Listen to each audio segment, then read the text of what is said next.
does it surprise me that the Daily Mail have called Bradley Manning, or should I say Chelsea Manning, ungrateful for having his sentence pardoned by Barack Obama? Am I surprised at their general stance? The truth is no, I'm probably not. It's the kind of typical shit that I would expect.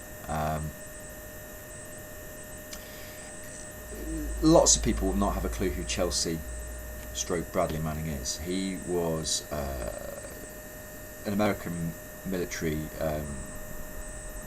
computer data analyst who really put WikiLeaks on the map by the most famous probably is the Collateral Murder video, which basically shows an Apache gunship murdering a number of innocent Iraqis and injuring 2 children, and them finding that fucking amusing, which fucking disgusts me.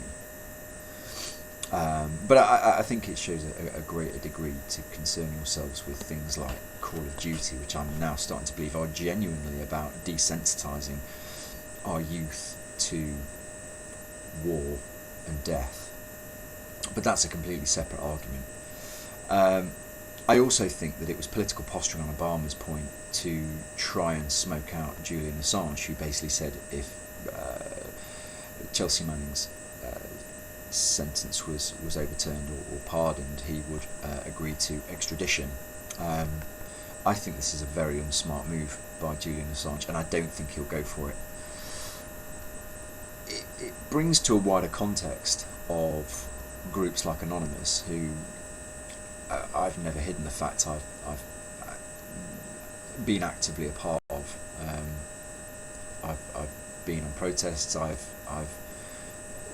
added my own skills to the mix, because I genuinely believe in what they're trying to do. Your internet freedoms in particular are something that are incredibly precious, and if we allow governments to take those from us, we will never get them back. The argument has always been, if you have nothing to hide, you have nothing to fear, which was basically what fucking Goebbels said to the Jews, and we know how that fucker turned out. We have a God-given right to freedom. End of story. If I want to search for things on the internet, so long as it doesn't inflict harm on another human soul, what the fuck has it got to do with any government? The fact that we find ourselves in an awkward situation where, particularly here in the UK and the US, where the NSA are fundamentally funding GCHQ in the UK to utilise Tempora, which is what we call a complete grab piece of software. It's a project that grabs everything, not just metadata, but email content. I'm not happy about that. If I want to send an email to my wife, to my friends, what I post on Facebook are 2 very different things. When I post something in a public domain, I accept the fact that that is public. When I send something in the private domain, I expect that to be fucking private. End of fucking story. There's no debate. We're currently seeing new legislation attempting to be passed in the UK that ironically exempts MPs, but fundamentally will decrease our freedoms even further, and it's been slid under relatively quietly. Very little been placed in the media about it. Fortunately, petitions have been set up, and it has hit the 100,000 signatures, and that will now be redebated in Parliament. Whether that actually has a fucking impact, I probably think not. We're in an unfortunate situation where terrorism is used fundamentally as the catalyst of the argument to say that we're doing this to keep you safe. Well, I'm not a fucking terrorist. I've got no interest in any form of terrorism apart from seeing it tackled in an appropriate manner, which it isn't.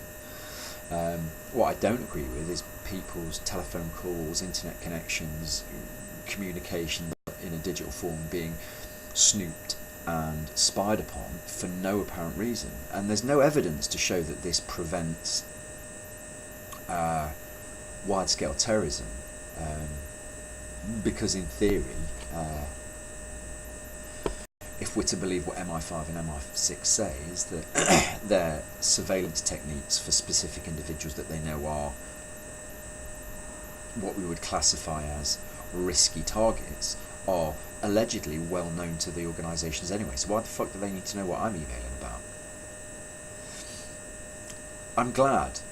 In fact, that's the wrong word. I am over the moon. I'm ecstatic that Chelsea Manning's received the pardon, but there's an element of it that leaves a bitter taste in the mouth, because it's fundamental political posturing by Obama as he exits, and the fact that it puts an attempt to strong-arm Julian Assange to agree to extradition.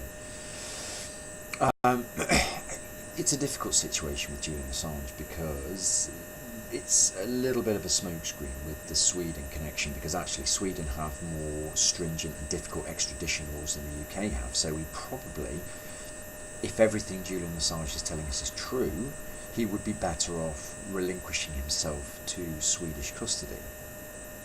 However, that said, we know our governments lie, we know they are manipulative, and they will do whatever they can to silence people like Julian Assange, because you cannot get away from the fact that this guy has leaked some of the most damaging but fundamentally important information that needs to be have its way fed into the public domain. I have no doubts about that in my mind whatsoever, and I believe the likes of Edward Snowden, Julian Assange and Chelsea Manning should be held up as the heroes that they are, because they've been prepared to sacrifice their freedoms and liberties to make sure the truth is given to the people of the world. And we deserve that truth. We deserve to know what our governments are doing. We deserve to know just how many of our freedoms and liberties are being removed, and just how close to the legal line this bullshit is.